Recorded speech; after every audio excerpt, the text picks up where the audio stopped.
Warning to the people in the Portland, Oregon metro area this Halloween.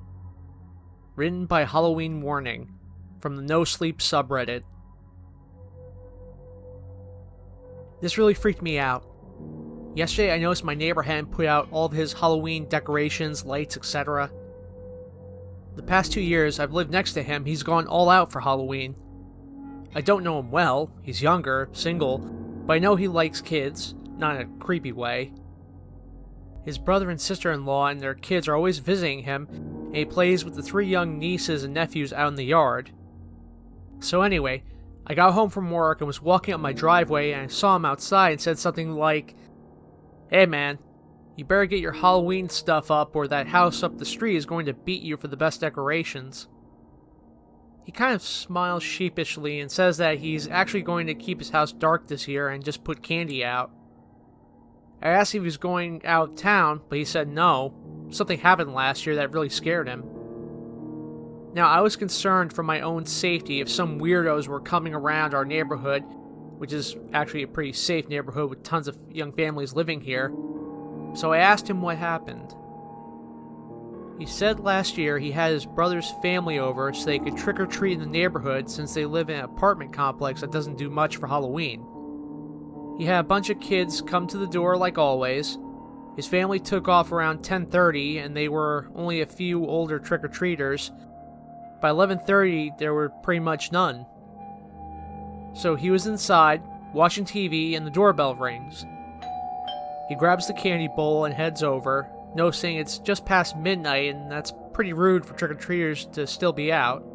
But then notices he hasn't turned off his decoration lights yet, so his house is still a beacon. He swings the door open and is about to yell, "Boo!" or something to freak them out, but stops dead when he sees the kids at the door. He said one was probably 13 to 14 and the other around 16 to 17, both boys. They weren't dressed up, but he remembers the older one was wearing a flannel checkered shirt. He was immediately overcome with uneasiness, like opening the door was a huge mistake.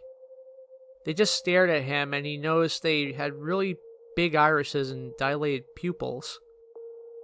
He couldn't even see the whites of their eyes, so he figured they were contact lenses.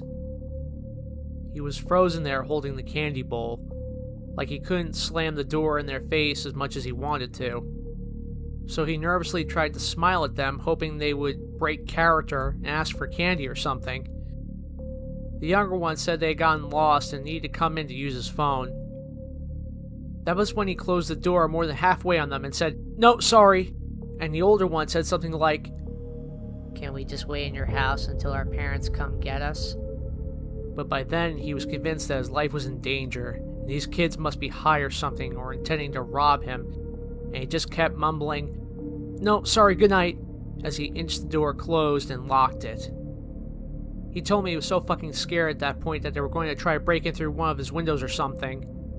But he looked through the peephole and they had turned to leave. He watched TV with the volume really low so he could hear any sounds, and he said he stayed up till 5 a.m. because he was too scared to go to bed and drop his guard. The whole time he's telling me this, I'm thinking, oh my god, this sounds so familiar. Just like the Black-Eyed Kids urban legend. Then I thought, hey, maybe this dude is trying to scare me because after all, he does have the Halloween spirit. So I'm looking at him incredulously but not trying to seem too gullible. So I'm like, man, that is really crazy. Sounds like the Black-Eyed Kids. He just looks at me blankly. The what? Is that a movie or something? And I said no, but told him to go look it up online. Like an hour later, I get a knock on my door, and admittedly, almost jumped out of my skin thinking it's a demon child. It was my neighbor, and his eyes were freaking huge. He swears to me up and down that he had never heard of the BEKs before, and it's so familiar to what happened to him. So we talked a while longer. I told him that there were quite a few people who probably know about that urban legend, and that it's possible it was just teenagers with black contacts trying to freak people out on Halloween, which would be genius, by the way. But he said the fear he felt was so primal and came over him the second he opened the door for them. Anyway, guys, beware, I guess. Halloween would definitely be the perfect cover for them.